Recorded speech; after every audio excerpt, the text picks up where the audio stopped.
سيدنا السلام عليكم، نتمنى تكونوا كاملين بخير وعلى خير. اليوم بلا مقدمات غندخلوا نيشان في الموضوع اللي خالع بزاف ديال المغاربه، وهو اش غيدير لنا هاد التعويم ديال الدرهم، وعلاش صندوق النقد الدولي كيتحكم في الاقتصادات ديال شي دول وحتى في العملات ديال هاد الدول. دونك هادشي غادي نجاوبوا عليه في هاد لا فيديو ان شاء الله، ولكن قبل ما نجاوبوا غادي خصنا نحدوا شي حوايج اولا بعض المفاهيم. مثلا شنو هو صندوق النقد الدولي وشنو هو البنك الدولي وشنو الفرق بيناتهم، حيت كاين شي ناس اللي كيحسب لهم راه بجوج هما نفس الحاجه.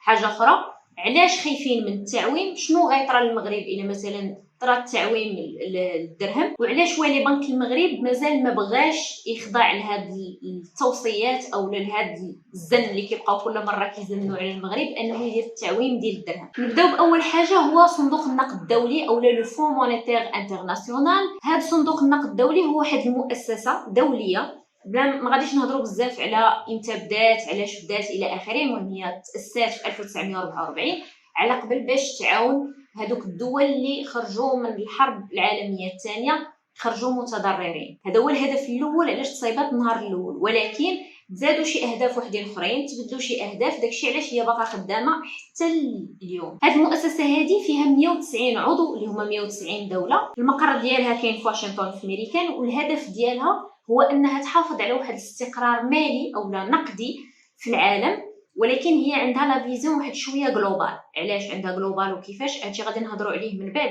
في هاد لا فيديو هذه. دونك هاد الاستقرار النقدي او المالي ديال العالم كتحاول هي تخدم عليه، سواء شي سياسات اقتصاديه، مثلا الا شي دوله باغا دير واحد السياسه اقتصاديه باش تزيد براسها القدام ولا تكبر هذاك الاقتصاد ديالها او توقفوا على رجليه، هي كدير معاها شي حوايج اللي كتعاونها بهم، مثلا كتعطيها شي توصيات، كتعاونها، كتسهل عليها شي امور الى اخره. كاين عاوتاني الحاجه الثانيه هي المساعدات الماليه. هاد المساعدات الماليه ماشي غير دعم هاكسر الله يسهل عليك، ولكن قروض. كيفاش قروض حتى هي غادي نشوفوها من بعد في هاد لا فيديو. الحاجه الثالثه هي الرقابه، يعني انت ملي كتكون عضو وكتستافد من هاد لو فون مونيتير انترناسيونال او لا صندوق النقد الدولي، كيولي دايره عليك واحد الرقابه، كتبقى مراقباك، كتشوف الاوضاع ديالك سواء الاقتصاديه الماليه الى اخره.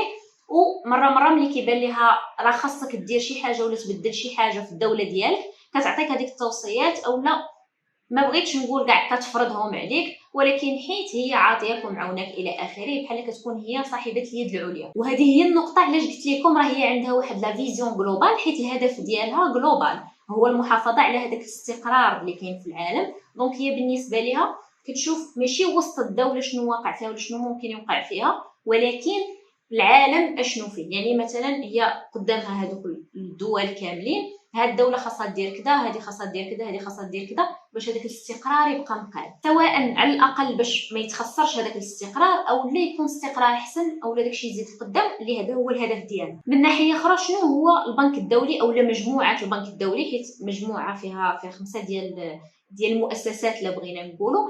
هاد البنك الدولي او مجموعه البنك الدولي كتعتبر هي تقريبا اكبر مصدر للتمويل في العالم بالنسبه للدول الناميه اللي هما عندهم هذوك المشاكل اقتصاديه مثلا. والهدف ديال هذا البنك الدولي هذا هو ان الفقر ما يتزادش، مازال يتحد الفقر او لا ما يبقاش يعني تنقص منه. واحد الحاجه اخرى اللي هي سموها تعزيز الرخاء المشترك، يعني كل شيء يكون عايش في واحد لا سيتوياسيون اللي هي مزيانه مريحه. وفاش تكون شي تنميه في واحد البلاد تكون واحد التنميه اللي هي مستدامه، يعني ماشي واحد الحاجه غادي نخدموها غير هذيك الساعه غتجيب واحد بروفيت وصافي، ولكن يبقى داكشي مستمر في واحد المده طويله. نهضروا دابا على علاش كاين هذوك التدخلات من صندوق النقد الدولي، امتى كتدخل الى اخره. دونك هاد التدخلات امتى كيجيو مثلا فاش كتكون شي دوله اللي الاقتصاد ديالها صغير، يعني غادي نسميوها دوله صغيره، ماشي صغيره في الحجم او لا صغيره من عدد السكان، ولكن صغيره من ناحيه الاقتصاد، يعني الاقتصاد ديالها ما واقفش على رجليه، ماشي صحيح بزاف، يعني ما عندوش واحد القيمه كبيره في وسط الاقتصادات الاخرى ديال العالم. دونك فاش كتجي هاد الدوله هذه كتبغي مثلا تسلف الدوفيز او العمله الصعبه، بالنسبه لها هي العمله ديال هذوك الاقتصادات الكبار، سواء باش تشري شي حاجه اللي هي محتاجاها داخليا، يعني غدير واحد الاستيراد من برا من عند هذوك الدول الكبار، او لا غادي خاصها باش دير شي استثمارات اللي هي كبار باش شويه توقف هذاك الاقتصاد على رجليه. دونك هنا الحل اللي كدير اي دوله هي انها كتمشي عند دول وحدين اخرين باش يسلفوها من هذاك الدوفيز اللي عندهم. فاش كتمشي دوله صغيره عند دوله كبيره كتبغي تسلف، او دوله اخرى بغض النظر واش كبيره ولا صغيره، المهم عندها الدوفيز وكتسلفوا، هنا هذيك الدوله اللي هي صغيره غالبا كيكونوا فيها شي حوايج اللي ما كيخليوش يكون فيها واحد الاستقرار اللي هو كبير. يعني الريسك ديال انها ترجع هذوك الفلوس كيكون طالع بزاف، سكيفي هذيك الدوله فاش كتقول واخا انا غادي نسلفك كتطلع النسبه ديال الفائده ديال هذاك السلف. يعني هذيك الدوله الصغيره اللي جايه تسلف ما كتقدرش تسلف بهذيك نسبه الفائده كامله اللي فرضات عليها هذيك الدوله الاخرى. دونك هنا كيبقى عندها حل واحد، هو انها الفيغ ركور لصندوق النقد الدولي باش كطلب منه المساعده. هنا فين كيجي هذاك الدور ديال صندوق النقد الدولي، كيقول لها داكوغ راه ممكن انا نعاونك باش تسلفي هذاك الدوفيز، ها هو غادي نسلفوا لك مثلا من البنك الدولي بواحد النسبه ديال الفائده اللي هي ناقصه، ولكن في المقابل خاصك تكوني عضو. هذه الاولى. باش تكون عضو كيخاصها تخلص واحد الحاجه اللي كتسمى members quota subscription، اللي مثلا المغرب بما انه عضو كيخلص فيها 894.4 مليون دولار. وهذه الكوطه هذه ما كتحددش لكاع الدول بحال ولكن كتحدد على حساب القوه ديال الاقتصاد ديال كل دوله. يعني مثلا الاقتصادات الكبار ما كيخلصوش نفس هذا المونطون، كيخلصوا اكثر بزاف، واخا كيخلصوا اكثر فهما كيخلصوا غير بحال كيديروا واحد الصناديقه بيناتهم. داكشي علاش هو سميتو صندوق النقد الدولي، يعني كيتعاونوا مع هذوك الدول الفقيره، حيت هذا صندوق النقد الدولي كيتعامل اولا كيعاون غير هذوك الدول اللي هما صغار، اللي الاقتصادات ديالهم مضرين او لا ما صحاحش بزاف، ما واقفينش على رجليهم الى اخره. باغ كونطخ هذوك الدول الاخرين ما كيعاونهمش هذاك صندوق النقد الدولي، حيت بكل بساطه هما اقوى الاقتصادات. الا احتاجوا شي حاجه مثلا امريكان احتاجت الفلوس، راه غطبع مثلا الدولار، ماشي بهذه السهوله اللي كنهضر عليها، ولكن كفكره عامه تقدروا تاخذوها، وغادي يولي عندها هذاك الدوفيز ديالها اللي غتقدر تتعامل به مع اقتصادات اخرين اللي حتى هما كبار. دابا ندوزو لهذاك السؤال اللي دار المغاربه تقريبا كاملين في راسهم، هو علاش كتفرض على المغرب انه يدير التعويم ديال الدرهم؟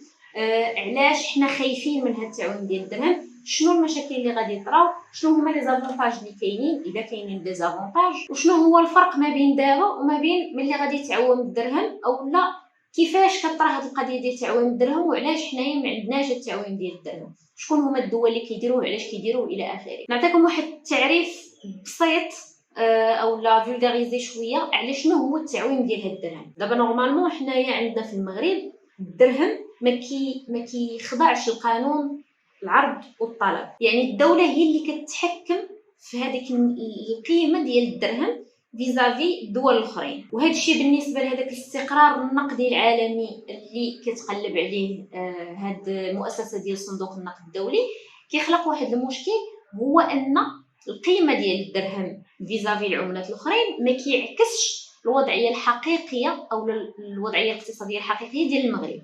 حيت الا جينا مثلا غادي نخليو الدرهم يخضع لقانون العرض والطلب، يعني غادي يدار ليه التعويم الكلي، هنا غادي تطيح القيمه ديالو بزاف، حيت الاقتصاد ديال المغرب ماشي واحد الاقتصاد اللي هو قوي. يعني الا جينا حنايا غنديروا التعويم ديال الدرهم وغادي نحطوا الدرهم في واحد الوضعيه اللي غتعكس القيمه الحقيقيه ديالو وتعكس الوضعيه الحقيقيه الاقتصاديه ديال المغرب، راه بزاف ديال الحوايج ما غاديش نكونوا قادرين ان حنا نشريوهم، حيت القيمه ديالو غتهبط بزاف، بحال كيما طاري مثلا دابا في تركيا في سوريا الى اخره. دونك التعويم شنو هو فاش الدوله كتهز يديها على هذيك العمله ديالها وكتخليها منها المارشي، يعني ما كتبقاش تدخل فيها كاع. بحال مثلا شي اب اولا شي مدرب ولا شي حاجه بحال هكا، فاش كيكون عنده واحد الدري باقي صغير كيكون عارفو بلا راه مازال ما يقدرش يواجه العالم الخارجي كامل بلا ما يتدخل فيه هو، بلا ما يحميه، وما غاديش يتعرض لشي مخاطر. دونك اش كيدير؟ كيبقى مثلا غيصيفطو للمدرسه يمشي بوحدو، يصيفطو مثلا لاصال بوحدو، ولكن راه مسكنو عنده موكلو مشربو كيحميه الا طاح في شي مشكل هو اللي كيحلو ليه. بحال هكا اللي كدير الدوله او اللي داير المغرب مثلا للدرهم. علاش هادشي؟ حيت عارف الاقتصاد ديالو باقي موقفش على رجليه. دونك هاد القضيه هذه ديال ان القيمه ديال الدرهم ما كتعكسش القيمه الحقيقيه ديالو والوضعيه الحقيقيه ديال المغرب هي اللي كتخلي صندوق النقد الدولي يقول المغرب كل مره ديروا التعويم باش كاع الدول يكون كل وحده كتبان اولا كتعكس الصوره الحقيقيه ديالها، ماشي غير منفوخه على والو. حيت دابا تقريبا الدرهم الا جينا نشوفوا راه غنلقاو انه منفوخ على القيمه الحقيقيه ديالو. دابا ندوزو لهذاك التخوف اللي عند المغاربه ان حنا غادي نوليو بحال مصر، غنوليو بحال تركيا، بحال سوريا الى اخره. هذا واحد التخوف اللي هو مبرر. علاش؟ حيت كاين شي ناس اللي هضروا بزاف على هذا الشيء وعطاو دي زيكزامبل بهاد الدول، ولكن المشكل هو ان ما عطاوش بحال قلنا الديتاي علاش هذوك الدول طرا ليهم بحال هكاك وعلاش العمله ديالهم طاحت لهذيك الدرجه. الا جينا غادي نرجعوا بالاحداث غير شويه اللور، غادي نلقاو بلا راه كاع هاد الدول تقريبا اللي طرا ليهم هادشي كلهم كان عندهم واحد العدم استقرار كبير في السنوات الاخرى، وكان عندهم واحد مشاكل سياسيه اللي اثرت على الاقتصاد، اثرت على السياحه، كيف العمله ديالهم طاحت، ما بقاوش المستثمرين كيبغيو يجيو باغ كونسيكونس الى اخره. دونك الدوله كامله بقات غادا كطيح، كل جانب فيها كل قطاع غادي كيطيح بوحدو، كيف حاجه طبيعيه ان القيمه ديال العمله ديالها حتى هو غادي تنقص. حنا الحمد لله في المغرب عندنا واحد الاستقرار سياسي اللي هو مزيان، التطور ديال الاقتصاد غادي وكيزيد قدام واخا بواحد الوتيره اللي هي ماشي سريعه، ماشي غادي طالع واحد طلعه صاروخيه، ولكن الا قارنا مثلا واحد 20 عام مع دابا راه كاين واحد الفرق كبير، كاين شحال من حاجه تزادت، شحال من حاجه تطورات الى اخره. كيفي يعني واخا غادي يدار التعويم ديال الدرهم ما غاديش يطيح بزاف لهداك النيفو ديال هاد الدول الاخرين، غادي يطيح بصح نيت ما غنبقاوش قادرين نشريو بزاف ديال الحوايج سورتو اللي جايين من برا، غادي تزادوا الاثمنه بواحد الشكل اللي هو كبير، غادي نحسوا بالدقه قاصحه، ولكن ما غاديش نحسوا بها بنفس القسوحيه ديال الدول الاخرين. هاد القضيه ديال ان صندوق النقد الدولي كل مره يقول للمغرب ديروا التعويم ديال الدرهم، ديروا التعويم ديال الدرهم، راه سنين هذه هو كيقولها، ولكن والي بنك المغرب كل مره ما كيبغيش يسمع منهم هاد الهضره، وعنده الاسباب ديالو. الحمد لله انه نتبع فيهم شي خطوات وشي حوايج غادي نهضروا عليهم دابا. الا جينا غادي نديروا التعويم للدرهم حاليا في هذا الوضع اللي كاين فيه المغرب دابا، القيمه ديال الدرهم غتهبط بزاف، غتغفليتي الوضع الحقيقي ديال الاقتصاد ديال المغرب اللي هو مش واحد الاقتصاد اللي هو قوي. باغ كونطخ ولي بنك المغرب باش حينتاش مسلفين فلوس من عند هاد المؤسسات اللي هضرنا عليهم، حيت هما عندهم واحد الرقابه وتدخلات الى اخره، وفي نفس الوقت باغي يحافظ على هذاك الاستقرار اللي كاين في هذيك الدوله اللي هي المغرب الداخل. شنو دار؟ فكر ان هذاك التعويم ما غاديش يجي ويدير التعويم الكلي دقه واحده، ولكن غادي يديروا عبر مراحل. هاد المراحل محدين على حساب واحد السياسات اللي محطوطين اللي فيهم واحد الخطوات او كما قلت نيت مراحل. هاد المراحل تحدوا على حساب واحد السياسات اقتصاديه وماليه اللي تحطوا في وسط المغرب باش يديرهم على طول سنين، يعني كل مرحله يكون تحقق بعدا واحد المرحله من هذوك السياسات، باش حتى ملي يدوز هذيك المرحله ديال التعويم ديال الدرهم تكون القيمه ديال الدرهم بحال غتبقى غاده، واخا التعويم غادي تزاد واحد شويه القيمه ديال الدرهم غتزاد واحد شويه، حيت الاقتصاد حتى هو تزاد واحد شويه، يعني هذيك القيمه ديال الدرهم ما غاديش طيح دقه واحده بحال الا درناها دقه واحده. دونك غنبقاو غاديين اون باراليل باش دقه ما تجيش قاصحه على المغاربه من ناحيه، ومن ناحيه اخرى ما غنجيو فين نوصلوا مثلا لاخر مرحله من هذا الشيء حتى القيمه ديال الدرهم كما قلنا غتكون واخا هي يعني كاين واحد التعويم كامل ديال الدرهم، ولكن غيحافظ على واحد القيمه ديالو او لا غتكون طالعه باغابوغ لدابا. هاد السياسات الاقتصاديه ولا الماليه اللي كاينين في المغرب او اللي دارهم المغرب هما مثلا سواء التشجيع ديال شي صناعات اللي جداد غادي يوليو في المغرب، سواء يجيبوا استثمارات اللي هما خارجيين باش يتحلوا مصانع جداد في المغرب الى اخره، سواء باش ان داكشي اللي كيتصنع مثلا في المغرب يبدا كيتصدر بزاف. ملي غادي يبدا كيتصدر بزاف بيان سور الطلب عليه غادي يزيد، كيفي هنا واخا الدرهم غادي يخضع لقانون العرض والطلب راه كاين واحد الطلب اللي هو طالع، دونك كاين واحد التعامل اللي هو ماشي مباشره غيكون بالدرهم، غالبا غيكون بالدوفيز، ولكن كاين واحد الطلب على واحد الحاجه اللي خارجه من هذاك المغرب اللي هي العمله ديالها ديال الدرهم. نرجعوا عاوتاني لهذيك النقطه اللي كنت قلت قبيله ديال ان صندوق النقد الدولي عنده واحد الفيزيون اللي هي جلوبال.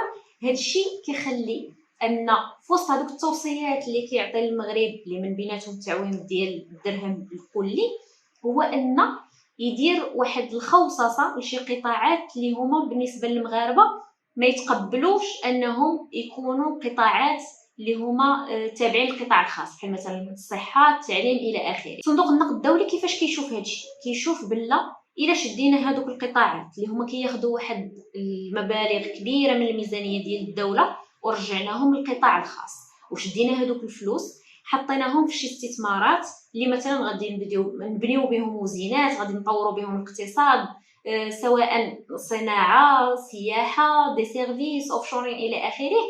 هنا شنو غادي يطرا؟ غادي يتخلقوا واحد المناصب ديال الشغل اللي هما بزاف، سكيفي الناس غادي يخدموا، سكيفي نسبه البطاله والفقر ما غادي يبقاوش بحال دابا، يعني غادي يتنقصوا، سكيفي هذاك المواطن العادي المغربي غادي تولي عنده القدره الشرائيه طالعه، وعنده القدره حتى انه يخلص مثلا التطبيب والتعليم بالنسبه لولادو وما عندوش مشكل. هذا هو التصور النظري ديال صندوق النقد الدولي، داكشي علاش كيعطي هاد التوصيات هادو. ولكن التصور اللي الواقعي هو اللي خلى والي بنك المغرب ما يقبلش انه يدير التعويم للدرهم 100% دقه وحده دابا او في الاعوام اللي فاتوا فاش قالت ليه المره الاولى. كيفي بحال حاول يلقى واحد ان تيران دونطونت او واحد الارض مشتركه اللي في نفس الوقت ما غاديش تخرج على الاقتصاد المغربي او على المجتمع المغربي، وفي نفس الوقت غادي تكون غاده في نفس المنحى ديال التفكير ديال صندوق النقد الدولي. دونك نتمنى نكون شرحت مزيان هذا الشيء. اللي عنده شي سؤال ولا شي حاجه ما واضحاش ليه بيان سور يقدر يخليها في كومونتير، اللي عنده شي اضافه يخليها في كومونتير بيان سور، وانا نقدر ندير ليها ايبانغلي باش الكومونتير يطلع الفوق. الا ما قلت شي حاجه راه غنكون غير غفلت عليها او لا حيت الفيديو ما بغيتوش يكون طويل بزاف. نتمنى نكون فدتكم اليوم. تهلاو في راسكم، حتى الفيديو جاي ان شاء الله.